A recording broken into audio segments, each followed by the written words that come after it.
Ang gayumang ito ay maaaring pwede itong gawin sa magka-LDR o kahit magkalapit kayo.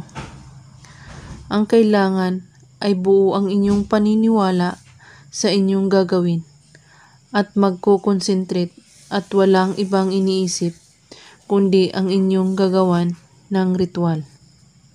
At paalala lang po, huwag ninyo itong gawin sa masama o paglalaruan ang isang tao.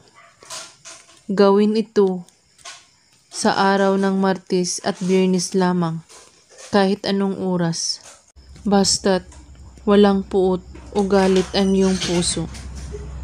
Kung ang taong iyong ginawan mo ito ay malapit lamang sa iyo, banggitin ito ng isang beses ng pabulong saka umihip ng hangin papunta sa kanya. Amet miti simul.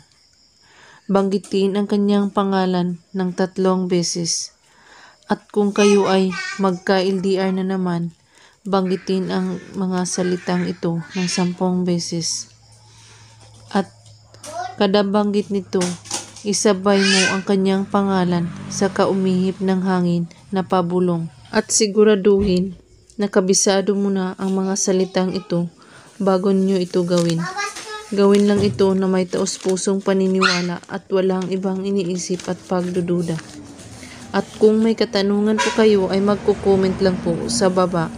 Maraming salamat sa panunood. May God bless us all.